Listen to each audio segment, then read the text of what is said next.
Welcome home. We are Baltimore positive WNST AM 1570. This is going to be a good segment here. I'm wearing my Fadley shirt because we're going to be back down at Fadley's doing the Maryland Crab Cake Tour presented by our friends at the Maryland Lottery. I'll have the Magic 8-ball scratch-offs to give away. Also some delicious shrimp salad. I'm looking forward to baseball season. We are doing a cup of Super Bowl. I was delinquent last month with one date on that, so we're going to see our friends from preparing for tomorrow, as well as the American Cancer Society and a whole bunch of other people. I think Mark Viviano's stopping by March 6th in the afternoon. Stop by and see us at Fadley's, where we'll be doing some stuff before Oriole games this year. This is a segment that I've done some research on this. I don't have copious notes. I just have my own experiences and what I've been reading in the Baltimore Banner. And I saw that Julie Scharper and Justin Fenton and the team at the Baltimore Banner was on with Dan Le Batard. If you had a chance to catch that, there's been so much background. There was a podcast that was done in the very beginning about the reporting being done.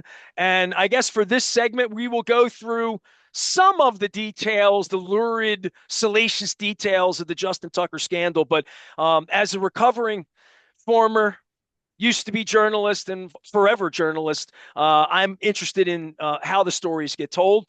Julie Sharper is here. She is from the Baltimore Banner. I can honestly, I don't know that I've ever really met Julie. I know members of her team. We are cut of the same Baltimore Sun cloth, and I think you're one of those LinkedIn people, Julie. If I put you up, that we have a lot of mutual journalistic bloodline things going on. That literally, I was sitting with one of your friends and mutual friends with lots of friends when your incredible story broke a couple of Thursdays ago. And just as an East Side tradition, I was sitting in Pizza John's having a pizza with Jen Marsh when the biggest story of the year happened. And I know you put a lot of time and effort into it. Before I got up and excused myself from Pizza John's, Justin Tucker had already called the report and you and journalists and kind of all of us. Lots of names that I will list maybe later if I feel like going back and reading. But I did want to give the story a little bit of oxygen. I've been waiting a couple of weeks to have you all on, but I just want you to know before we start, just tip of the cap for the journalism and doing the hard, dirty work that and getting called the names that you get called when you do it, right? When you do it. But all of you have stood tall in this, and I appreciate your time. So thanks for coming on. Thank you, Nestor. Happy to be here. Well, let's start at the beginning. I don't want to be reiterative on the Le Batard stuff, and I'm just going to assume, and this is a terrible assumption on my part, that anybody that's watching this, that's clicked on this, that's listening to this, wherever they are, they've read all of the work. Because that's just always a really, really poor assumption. But for my purposes, I'm going to try to not have you reiterate all of the stories of 16 people. But I'm much more interested in how these stories are put together, because when Tucker comes after the journalism, the tabloid, all of these things for, in my opinion, not just Pulitzer worthy, prize winning, all that you all are as journalists with your legal team and all the things that you need to do, for me to be sitting in Pizza John's and just to see that piece. I knew that a lot went into that. And I guess this was Justin Fenton's sort of out in town hearing things, correct? Back in early January, on January 9th, Justin Fenton, who's been my friend and colleague for almost 20 years now, got a call from a buddy who said, "Hey man, I just, had this strange experience where I was at a party a few days ago, and then I was just at my barber shop. And at both places, people were talking about these allegations or rumors that Justin Tucker had acted inappropriately with massage therapists and was banned from spas in the area." So Justin, here's that tip. Goes to our sports team. A tip comes to me as well. Justin and I have teamed up on a lot of stories, especially involving sexual abuse or harassment. And some of our Ravens reporters happened to jump on Twitter, X, and search for Justin Tucker and massage. And lo and behold, there's a few tweets about this going back, several tweets really, going back a few years. And so we're like, Well, that's interesting. Like that's, that's quite a lot of rumors floating around. But still at that point, journalists get tips all the time that don't pan out. And, we were not at that point thinking that we were necessarily ever have a story about this, but we're just thinking this is intriguing that we know someone who heard people talking about this in two spots, and then we go to social media and we see these social media posts. So I go ahead and follow all these folks on X who had tweeted about it at some point so that I can direct message them. One of them follows me back pretty quickly. And I messaged this person and say, hey, I saw you tweeted about this. We're curious. We're kind of looking into this. Do you know anything about it? Because as you know, Nestor, a lot of times people are saying stuff online that they don't know anything about. Didn't have a lot of hopes. And he said, well, actually, I do. A woman that I went to high school with is a massage therapist. And a couple years ago, she posted that she had had this firsthand experience. And I was like, interesting. Can you show me those Facebook posts? And he's like, yeah, I'll get you some screenshots. So he's gone 10 minutes because he's digging through her Facebook page and gets them, take screenshots where she's saying, hey, this happened to me. And friends of hers are saying, oh, I remember when that happened to you. One person said, oh, yeah, that happened to me too. So I reach out to this person on Facebook. And again, you know how these things go. A lot of times people say, yeah, I don't want this to come to a reporter, or, I don't actually want to talk about this now that a reporter's reaching out to me. Although I will say at the time that she posted this, friends of hers had tagged different media outlets and tagged the Ravens. So I contact her and On Facebook, on the Facebook, on Facebook under her name, in front of her whole world. under, well, I sent her a private message. Yeah. No, no, but she had put this out on Oh, Facebook yeah. for her world, right? Yes. So whatever Yes. 500, 800, 9, we could play the phone booth game that how things like that would happen. Okay. Exactly. Yep. Yeah. So I message her and she's like, you know what? I have been wanting this story to come out forever. Like this was very upsetting to me. It really bothers me when I see everyone talk about him being such a lovely person, because this was my experience and it was really troubling. So I talked to her. She tells me her story. So she's the first Now she massage tells you on therapist. a phone, a Zoom, a sit down, a call. Like how are you reporting on We this to set up keep a their phone call. anonymity, right? I mean, Yeah. because these aren't people that say talk to my lawyer too. These are people saying I'll talk to you as long as you don't use my name, basically, Yes. right? Yeah. She was Okay. she was she was afraid to use her name. She was afraid of retaliation, worried, that between crazed fans or the organization, or, she didn't know what, but she was But her afraid friends that. knew about this. Everybody, she was not, the next cocktail party she went to after she posted this, people were saying to her, I can't believe you had that experience. Sure. It was that public. Wow, Sure. that's Yeah. amazing. Yeah, and in fact, many of her Facebook friends who had commented on this back in 2022 said, oh yeah, I remember when you told me about that. I remember when that happened to you. So she tells me her story. She had worked at OGIS. She had an experience with him in 2014. So she tells me her account, and she says, you know what? Another woman I worked with also had a similar experience, and this person had commented on the Facebook post. So I said, oh, could you please put me in touch with her? And she did. And she also added me to a private Facebook group for massage therapists in Maryland. And so then she puts a post in there, and it's a bit vague. I tried to put a post up first and it didn't get approved. She puts up a post that's sort of vague that said, "Hey, I had an experience with an NFL player in Baltimore a few years ago acting inappropriately. I'm talking to a reporter and I'm wondering if anyone else had this experience and would like to share it." Because this was out there, that this was something that other massage therapists knew. And we saw that because as soon as this post went up, within a few hours, there were dozens of comments, and people said, oh, yeah, I've heard about this. This happened to a friend of mine, or I heard this happened at this spa. I used to work at this spa and I heard it happened there.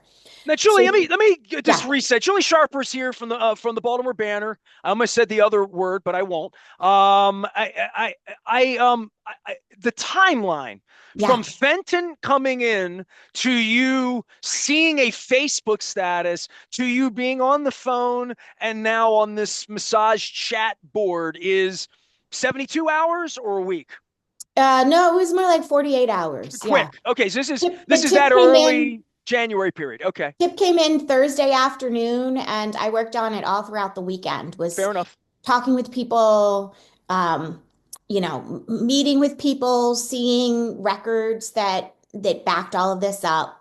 And so these other massage therapists commented on this Facebook post and said, "Hey, this happened to a friend of mine at this spa at this time, or I know about this. I know this happened at this spa around this time." So, I'm communicating with Justin, I'm communicating with our editors, I'm communicating with our awesome Ravens reporters, Jonas Schaefer and Gianna Hahn. I'm communicating with our top editors. We decide to bring in another reporter, Brenna Smith, who's really great at sort of finding folks online. So now we've got three investigative reporters working on this, and we start sort of backtracking because people are telling us, oh, it happened at a spa called Apothecary. It happened at a spa called 921. It happened to a woman I know. I don't know her name now because she changed it when she got married, but her first name is this and her maiden name was that. And so we're going through Facebook, we're going through LinkedIn, we're going through TikTok, Instagram, trying to find these folks, going in the way back machine to look at employment listings, who was listed on these spa websites back in the day. And this, it takes some time, but before by Tuesday, I had spoken to four massage therapists who had firsthand experiences with him, who told me they had firsthand experiences with him. Um, and then I think it was by a week or so later, we had talked to six people who said they had these firsthand Yeah, and experiences. I'm wondering at what point at what point it becomes the story. Is it 4, 6, 8, 10? Because that's been the randomly bizarre part of this. Is the minute you reported it, people were yelling at me, calling me, friends in my world that knew these people. I've been here my whole life, and it never came to my desk. It's never hit me, but it Yeah. hit everybody and it hit everybody pretty quickly. And I think the 3 rounds of reporting and what I heard on the streets the first weekend where people couldn't get through your paywall, then you down the paywall, and then Tucker fought back. And it was just sort of this cash grab. This is why he was missing field goals. And I'm thinking all the story. And when you and Paul and everybody put out the initial, the podcast, I'm like, no, no, no. This thing didn't even happen until this calendar year. This hasn't been some ongoing 6-month witch hunt by your organization at all. That this was an incredibly fast moving investigation. Police departments would like to move along this quickly with this many witnesses on things. So yeah, I mean, and we were working to corroborate all of these accounts, because it wasn't enough that we talked to these folks and heard their stories, but we wanted proof that they worked at these spas. We talked to their colleagues who they had shared their stories with at the time. We talked to we talked to family members that they had told this to. We How talked to many friends. references is enough? Yeah, how many do you need to vibe out? And that's one of the reasons I ask you. These Zooming people, you sitting with people, there's something about like talking to them face to face that's a different thing. You being a female and all of these were all female massage. There are no men yet, right? Correct? Yes, It's all that's female, correct. All the right? all the people who have shared their accounts with us are women. It was interesting because at first we were hearing from a lot of women who were quite young when this happened to them, like in their early 20s. Um, and we were wondering if that was a pattern. But actually, as time went on, we talked to some people who were older, who were in their later 30s and 40s, when they say that they had these experiences. Um, so, it's sort of a broad cross section of women, different demographics. There's not like kind of a clear pattern in the massage therapists who came forward with these stories. And I'm saying came forward, but I've made this point before and I'll make it again. Certainly these first six massage therapists, we found them. It wasn't that they came forward. They didn't find us. They weren't expecting to tell their stories to the media. It was that we were doing the detective work and connecting the dots, and someone was telling us, oh, talk to Jane Doe who worked at QG at this time period. And we'd find Jane Doe and we'd say, hey, we're working on this story. Do you know anything about this? And she said, oh, I sure do. I would love to tell you my story. Did And I'll you tell run you, into anyone there who said, yeah, I'm one of them, but I don't want to talk about it? Because when the six happened, I had two people reach to me and say, I know a girl. And my first thought wasn't, well, I want them on my radio show. My first thought was, well, I wonder if they're one of the six. And if they're not, they should call Julie. You know what I mean? That was the advice I gave two people in the first Julie, 12 hours before I went to yeah, bed. I yeah, mean, like the first night on Thursday, two people reached to me and I said, well, if they want to tell me their story, I mean, that's cool and all, but it's not my story. And I said, I can put them in touch with, and, I know Chris Gorman and I know Justin and I don't know you. I don't think we've we ever do met. I think, now. yeah, I don't think we've ever met though. I No, I don't literally, think we have I don't think either. we Yeah, have. Yeah. yeah. And I almost said the other word with the three letters because you were there longer than you were at the I- banner. Julie Scharper is here. She is one of the fantastic, fearless reporters at the Baltimore Banner, along with Justin Fenton. And I want to give Brenna some love too, because she was great on the Le Batard show. I would have invited all three of you, but I'll just do it separately, and it'll be more. yeah, Listen, the sure. compelling part for me was reaching to you and saying, this is a woman speaking to other women about Mhm. trauma. I'm not the right doctor for that. I'm not the right priest for that, a rabbi in that way, on a reportorial way, where this is really sensitive. And for Mhm. their credibility, their safety, their anonymity, um, to be able to really tell a full story, I think a woman's going to tell a woman something differently and maybe more than if it feels uncomfortable. And I know this is where you're training. My training, even though sometimes I'm not the best at taking the softest edge with talking to people, but certainly in this circumstance, these are people you're reaching to who are sharing a secret, quite frankly, that they've wanted to share. But back to that original question, did you ask anyone and they said, yeah, but no, I'm not Yes, today. yes. There are several people. There are several people that I have messaged directly. There's several people I know of. I know their first and last names, and I've even seen written accounts who have not yet, who haven't spoken with us. I do want to make a really important point here, which is that Justin Tucker has denied all of these allegations.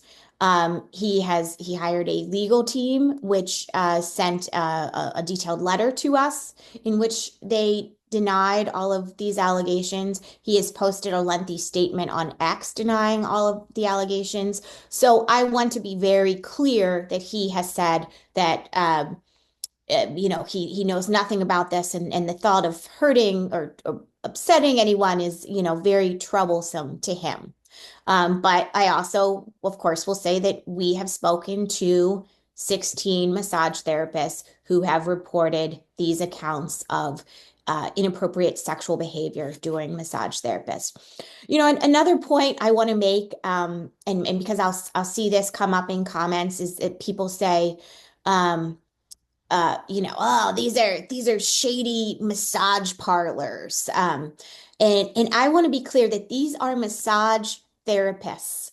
They are body workers. They are licensed professionals who go through training. They go through courses. They are licensed by the state. They have to take an exam. They have ongoing education credits. These are people who know that if you have pain in your shoulder, just what tendon on your back you need to work on to get that. Um, they're health professionals. They are people who really care about the health of the people that they work on. They are absolutely positively not sex workers. And all of the massage therapists that I spoke to, it talked about how unusual this behavior was that they saw, that they had maybe encountered someone one or two other times in their career who might have engaged in some sort of behavior like this. And often it was, someone who was kind of confused about what type of business they were patronizing. So they were really clear that the behavior that they described Tucker engaging in was not something that they saw from other clients almost ever. People said, I've been a massage therapist 10, 12, 15 years, and I've never seen another man's genitals while giving him a massage. So I just want to make that point clear because when I see people comment that, I'm like, gosh, I don't think they actually have read the story. And I know that massage therapists, the ones that we spoke to, and just others, find it really troubling when they see those comments out there. That's the first thing I did because Luke is my reporter, and he's like, I don't have 30 minutes to sit here and talk about Justin Tucker's massages, other than how it relates to kicking on the team, right? And he had never had a massage, and it didn't Mm, occur to me that other people don't have massages. yeah. Like I've been getting massage for 30 years. I've had no less than 50 humans work on this tired old creaky body of mine at 56. And I just can't fathom on the four different continents when I'm flying places and just the professional nature that what you just said, and you said it on the Le Batard show, that it goes beyond saying, but it doesn't because I think there's so many misconceptions. And I think the Deshaun Watson thing in the football vernacular and all of Mhm. that Yeah. really has led the NFL in now to investigate this. And so, where's the NFL investigation versus the Banner investigation? And you would have to give these women up in order for them to find the actual women because you promised them anonymity. So, I'm just Sure. trying to figure out what's the Yeah, NFL that's looking a good for here. question. Yeah. Okay, so after I spoke with the first massage therapist, about like a week or so after that, at this, and at that point I had talked to several others as well. Um, she contacted an attorney who was recommended by a friend of hers. The attorney's name is Michael Belsky. He's with I always get the order of this acronym confused, but I think it's SBWD law firm, a downtown law firm. They've represented a lot of plaintiffs in sexual abuse cases. And she contacted him, and he said, "Okay, I'll take this on." It's kind of pro bono work at this point. Well, My every lawyer I've talked to understanding. said that there's no case because of statute. I mean, all the things that you guys have reported about. Yes, yeah, Yes. right. So our understanding is that from a criminal perspective, it would be very hard to bring charges and we're past the statute of limitations for a criminal case.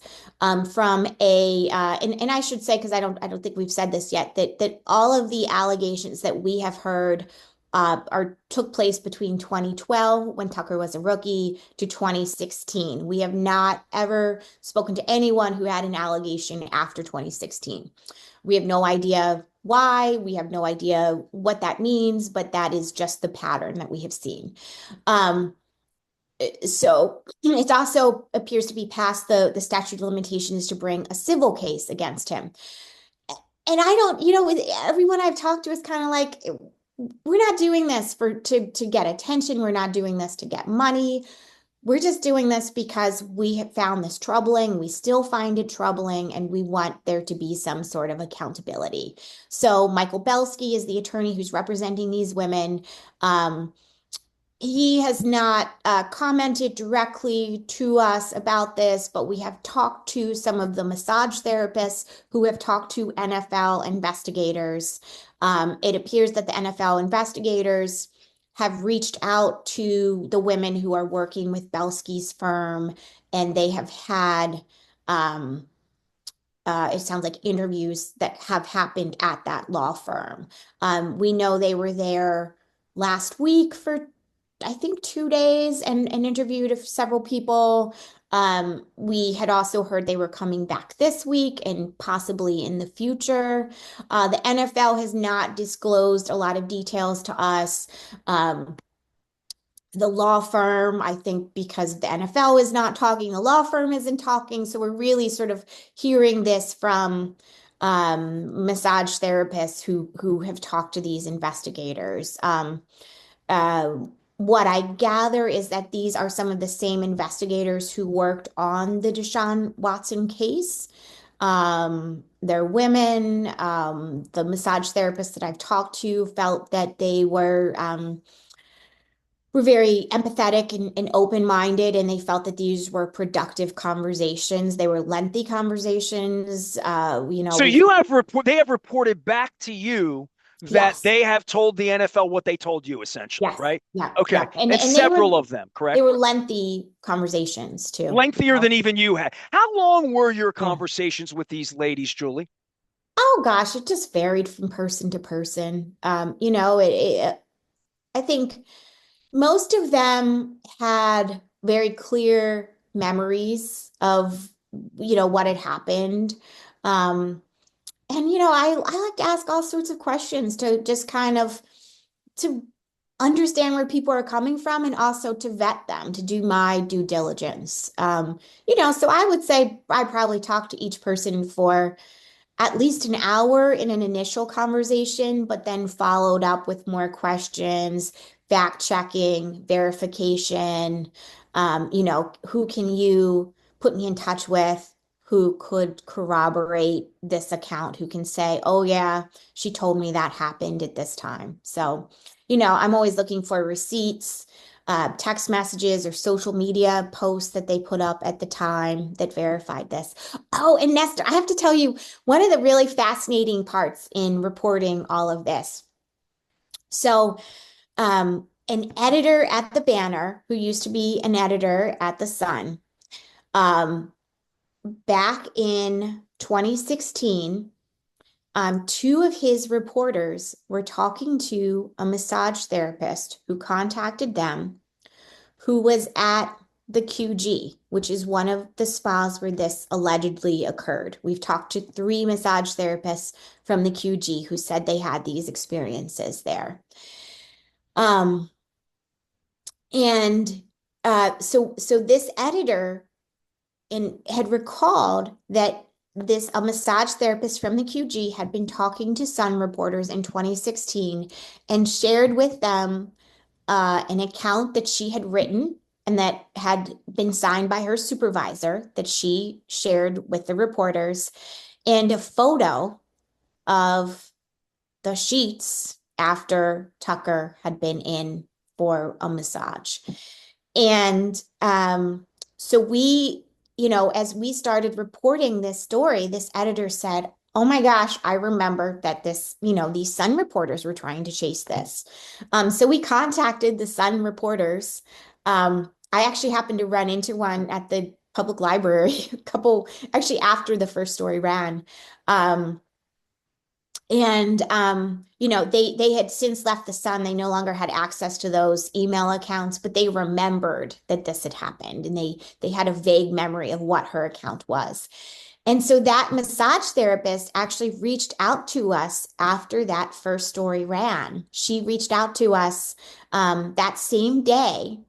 It ran on a Thursday, exactly 3 weeks after we got the tip. And she reached out to us that Thursday. We talked to her right away, and her story and the accounts of two other people who had worked at QG ran in a second story, which ran on the Saturday after that first story ran. So that was another little piece of information that we had, because we saw the posts on Twitter. I saw the screenshots of this Facebook post. I saw all the replies in the massage therapist's private Facebook group. And then we had this editor and these former Sun reporters who recalled hearing from a massage therapist back in the day who had this kind of account. So all of that, it just felt like we were putting together a puzzle and we kept finding these puzzle pieces. So by the time that woman contacted us after the first story ran, you know, I I kind of already knew her story before I even talked to her because I'd heard about her from other You listen people. on the radio. It's Julie Scharper from the Baltimore Banner on all reporting on the Justin Tucker scandal. I got a lot of questions, but let's start with this one. Did any of these people, and by the way, I've had a massage at the Quintessential Gentleman as well. I lived downtown for 20 years. It was 3 blocks from my house. Did any of these people in that era call the Ravens? Or I'm just thinking, my wife's sister was a massage therapist. My wife would have thought about getting into the massage business as well because it was something she and her sister were toying with 20 years ago, right? And I'm thinking, if my wife worked at OHAS or a high-end $125 an hour, and this happened, would that person, my wife, my sister, whomever it is, go to their boss, and then the boss says, well, what are we going to do about it? And I was processing all of this the day the story came out because I'm out hearing people speak about this without reading your piece. And there was just all of this nonsense, as social media is. And I started to piece together thinking, okay, if I'm a young lady and this happens to me, who could I tell? My husband, my boyfriend, my girlfriends, my boss. What would my boss do about it? My boss would say, hold on, we got 6 other Ravens coming in here this week. There's a lot of money here. Are you sure that, well, we'll just get somebody else. We'll get Joe to work on him or whatever it would be to keep the business or but to not be believed would be inconceivable to me that if someone came to me and said somebody tried, as I humorously said last month, I went into a massage place in Chinatown in New York for the first time in my life. There was a sign on the wall last month, 2 months ago. It said no hanky panky. And I said, that kind of sums up that this is not that kind of place. But I've never been in a place where that sign's been up because I've just never been in that kind of place where it's just, it's verboten. You just don't do it. And now I'm Yeah. thinking, what is the spa's responsibility to their massage therapist to protect this person or to point out something that may be predatorial when it's going on repeatedly? And if the Ravens got a call from any of the wellness centers, anyone, an angry boyfriend, and anything to say, whoa, whoa, whoa, this is going on, or did that Hmm. we have Yeah. no. So here's what we know. We know that two spas told us that they banned him and he was informed of the ban. Um, we know that other spa owners or managers were aware of this, and it was sort of a case of like, oh, don't put him on Jane Doe's book. She said she's had some bad experiences with him. Oh, and don't put him on Mary Doe's book either. Don't put him on Susie Doe's book because, these people have said that they had a problem with him. Um, we know in some cases the women felt too intimidated to tell a boss or a supervisor or an owner. As you said, the That's an owners of amazing the statement that somebody could come in and make them feel that way, and they could not even tell their boss. And that just goes without saying because I don't think anybody else they would with any Joe citizen in any of these places. I keep thinking to myself, if I tried hanky panky, I would literally out loud be afraid of getting my ass kicked and thrown out the front door and yeah. having police waiting for me when I walk out and put my clothes on to walk out. Like literally, I can't fathom that there's not Yeah. more restraint for this. I'm just saying that out loud on behalf of anyone that's ever worked on my body or yours or anyone else's. Sure. So, I mean, the spa owners were, and managers in many cases kind of had stars in their eyes that they felt flattered that he was patronizing their businesses. That's what the massage therapists told us. They said they were afraid to go to higher ups. In some cases, some of them did, others didn't. But in those who were afraid to go to their higher up felt like they didn't know if they would be believed. And I also want to make another important point here, which is that in Tucker's attorney's response to us, um, they said they asked us to contact other massage therapists who had had good experiences with him, and we did that. We reached out to I believe everyone on the list.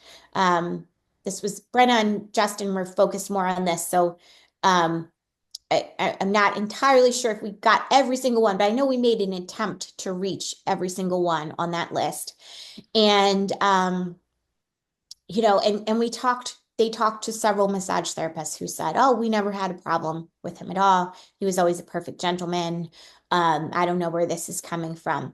There was an interesting side note there, which is that in this list that the Tucker's folks gave us, some of them were massage therapists at the Ravens facility, and they were only identified by their first names.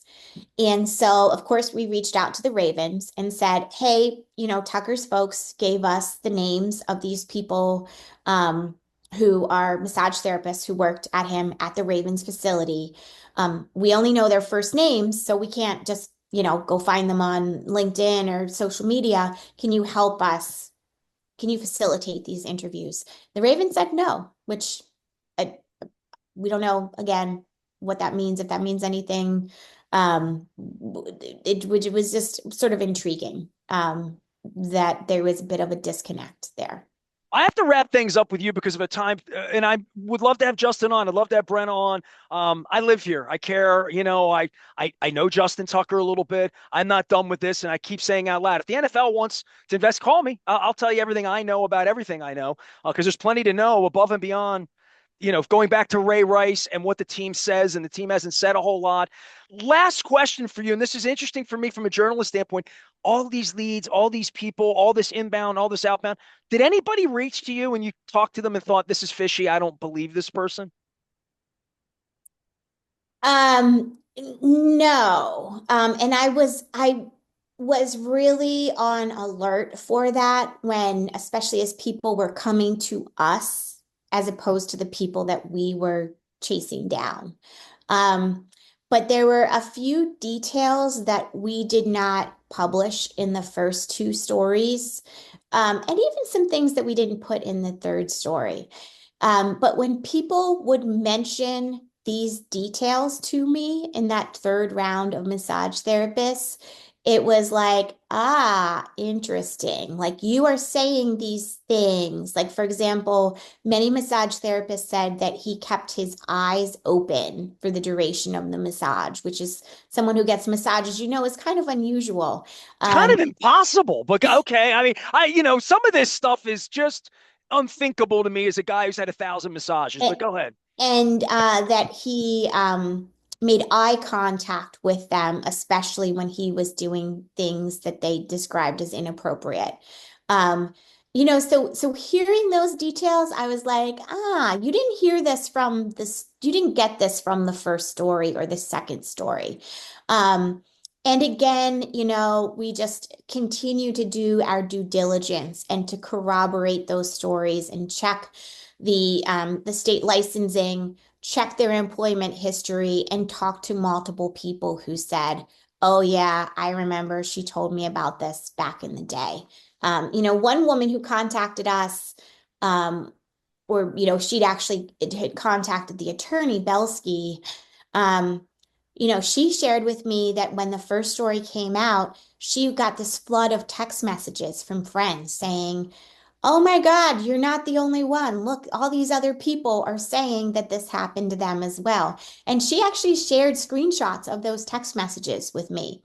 That was pretty convincing that, old friends of hers, were so well versed in her account that when they saw this story published, they texted her to say, you're not the only one. Well, I keep up the great work. It's unfolding, and I will say what Eric DaCosta said. It's serious and concerning. All of it is serious and concerning. Just the power play and the shield and what you can get away with even after Ray Rice and what the team did. And I just and the defense of all of it to be the blame to journalists.